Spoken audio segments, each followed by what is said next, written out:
Once again welcome back student. कल हमने किया था ज्योमेट्रिक मीन और उसकी कुछ एग्जांपल।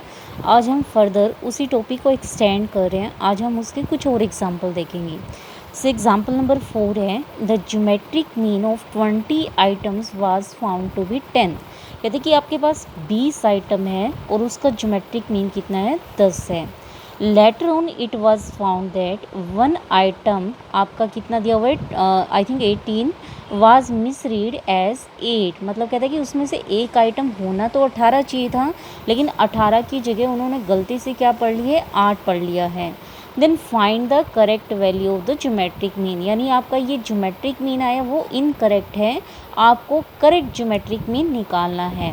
तो आपके कितने आइटम्स हैं, 20 आइटम्स हैं। 20 सपोज आपके 20 आइटम्स हैं, दैट इज़ x1 x2 और आपके कितने हो गए x20। उसमें से पहला हमने मान लिया कि गलत है, ठीक है। तो गलती से कौन पढ़ा गया है, 18। तो यानी 18 गलत है, यानी x2 में कोई दिक्कत नहीं है और x20 तक भी कोई दिक्कत नहीं है। तो ज्योमेट्रिक मीन होता है इन सभी की प्रोडक्ट और उसका nth रूट। तो nth कितना हो गया, 1/20 is equal to geometric mean. यानी ज्योमेट्रिक मीन कितना हो गया, 10 हो गया। तो आप बोथ साइड लोग लो, तो लोग ऑफ ये 1/20 आ गया।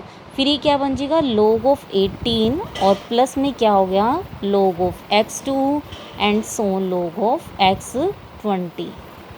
इसकी वैल्यू कितनी आ गई, 10 आ गई।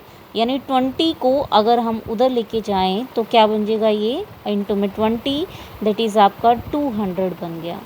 तो अगर हम समेशन लोग ऑफ एक्स आई निकालें, आई फ्रॉम कहाँ से हो गया, 2 से लेकर के कितना हो गया 20, उसकी वैल्यू कितनी हो जाएगी 200 माइनस में लोग ऑफ 18। ये हो गया, हमने लोग निकालना सीखा है। आप चेक कर सकते हो कि लोग कितना आएगा, लोग ऑफ 18 जैसे कि सपोज कितना आ गया ये 1.2553 इसको हम सोल्व कर लेंगे। कितना आंसर आ रहा है, मान लो एक बार के लिए आंसर आ रहा है आपका जेड आ रहा है। सोल्व करने के बाद फिर हमें 8 की जगह क्या पढ़ना है, 8 पढ़ना है। तो यानी अब जो करेक्ट ज्योमेट्रिक मीन है, करेक्ट ज्योमेट्रिक मीन क्या आएगा, अगर x1 की जगह 8 हो जाए, यानी आपका x2 से लेके x20 तक कोई चेंज नहीं है, इज़ इक्वल टू 1/20 हो गया। ये आपका क्या है, ज्योमेट्रिक मीन है, ठीक है। अब हमारे पास क्या है, इसके लिए आगे हम क्या कर रहे हैं, लोग लेना है both side. Log of geometric mean is equal to 1/20। Again क्या बन जाएगा, लोग ऑफ 8 बन जाएगा, प्लस क्या बन जाएगा, लोग x2 लोग x3 प्लस लोग ऑफ x20। और लोग x2 से लेकर के लोग x20 तक का हमने सम निकाला ही हुआ है। वो आपका कितना हो जाएगा, 200 माइनस 1.2553। फिर हमें इसको सोल्व कर देना है, फिर हमें क्या ले लेना है, एंटी लोग। तो आपका इस क्वेश्चन में नथिंग बट क्या दिया हुआ है, 20 आइटम्स हैं। 20 आइटम जो उसका ज्योमेट्रिक मीन 10 है, लेकिन कब, जब आप पहली एंट्री जो है 18 ले रहे हो, मतलब जो रोंग एंट्री है वो 18 है। रोंग एंट्री हमने x1 मान ली, तो हमने बोथ साइड लोग लिया। तो हमारे पास लोग x2 से लेके x20 तक का सम आ गया, वो हो गया 200 माइनस में लोग ऑफ 18 आ गया। करेक्ट ज्योमेट्रिक मीन जब आएगा जब हम 18 की जगह 8 लेंगे, बोथ साइड लोग ले लिया, 1/20 हो गया और ये हो गया लोग ऑफ 8। इसमें कोई चेंज नहीं था और इसका समेशन हमने निकाला हुआ है। इसको हम सोल्व कर लेंगे और उसका क्या निकालेंगे, हम एंटी लोग ले लेंगे। तो ये आपका क्या हो जाएगा, करेक्ट ज्योमेट्रिक मीन आ जाएगा।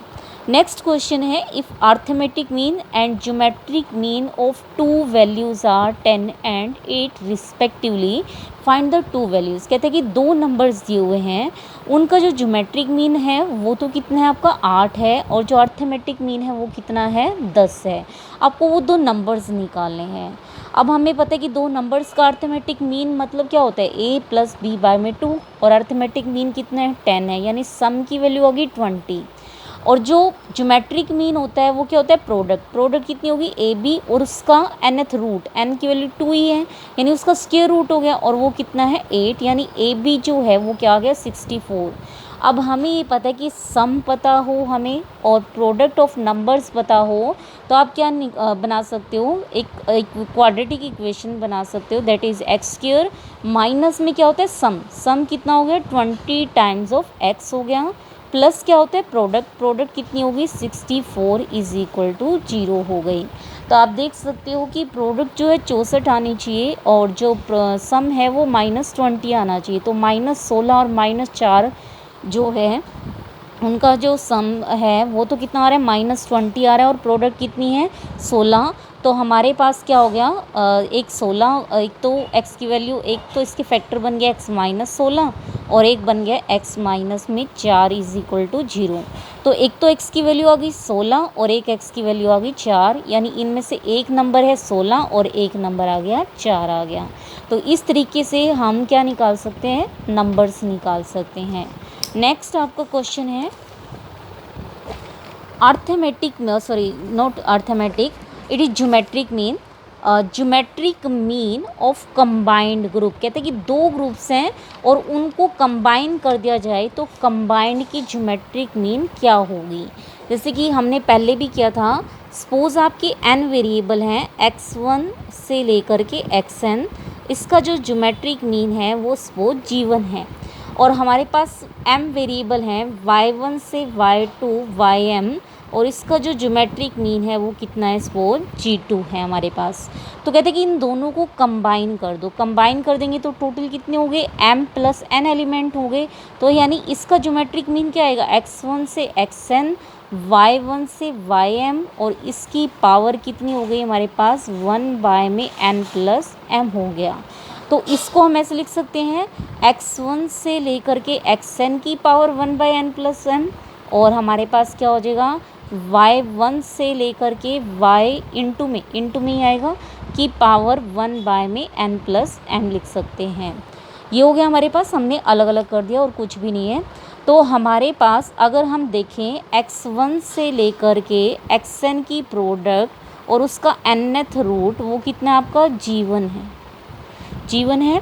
तो x1 से लेकर के xn अगर हम क्या करें यहाँ पर x1 से लेके xn की प्रोडक्ट निकाल सकते हैं, कैसे, log ऑफ g1 ये हो गया और हमारे पास क्या हो गया n इज इक्वल टू कितना बन जाएगा, सॉरी बोथ साइड आप लोग ले लो, ये होगी हमारे पास कंबाइंड।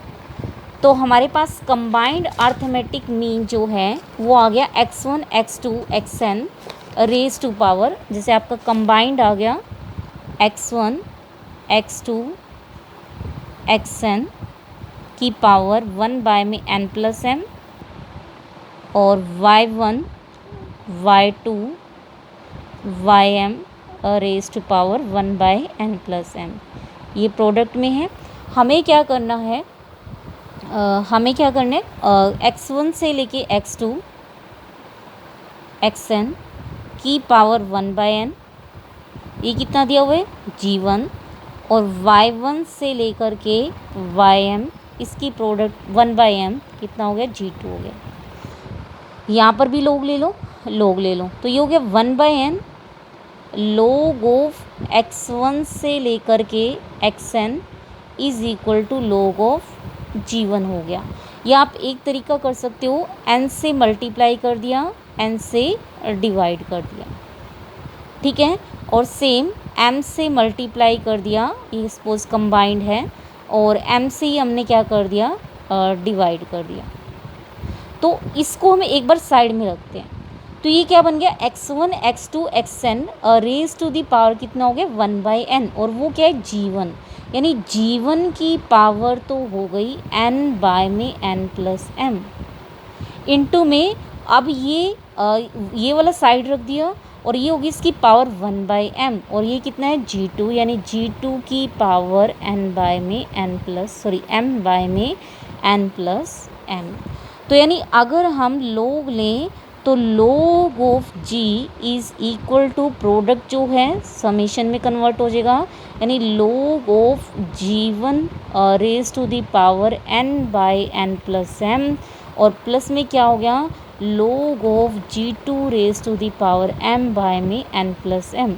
अगेन पावर आगे आ जाती है, यानी n बाय में n plus m times of log of g1 हो गया, और प्लस में क्या हो गया, m times of n plus m log of g2 हो गया। तो दोनों में से कॉमन क्या आ गया हमारे पास, 1 बाय में n प्लस m कॉमन आ रहे हैं, और ये बन जाएगा हमारे पास n time of log of g1 plus m times of log of g2।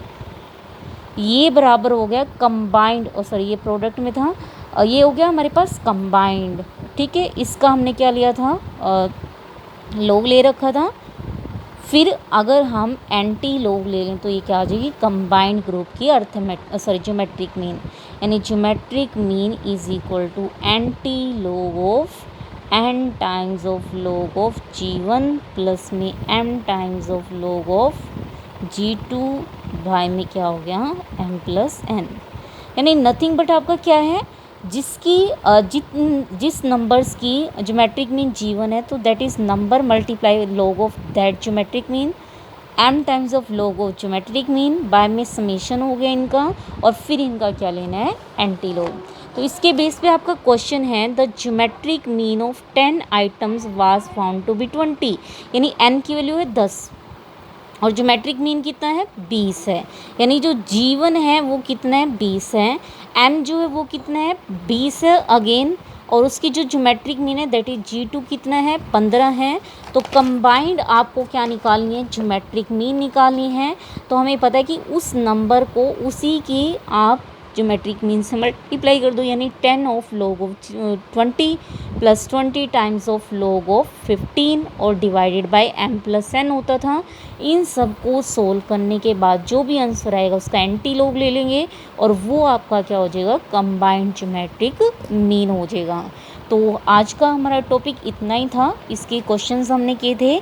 कल हम देखेंगे कि averaging of percentage, that is हमारे पास रेट ऑफ इंक्रीज़ और डिक्रीज़ में ज्योमेट्रिक मीन क्या रोल प्ले करता है, उससे रिलेटेड हम कुछ क्वेश्चंस करेंगे। तो आज के लिए इतना ही। Thank you students.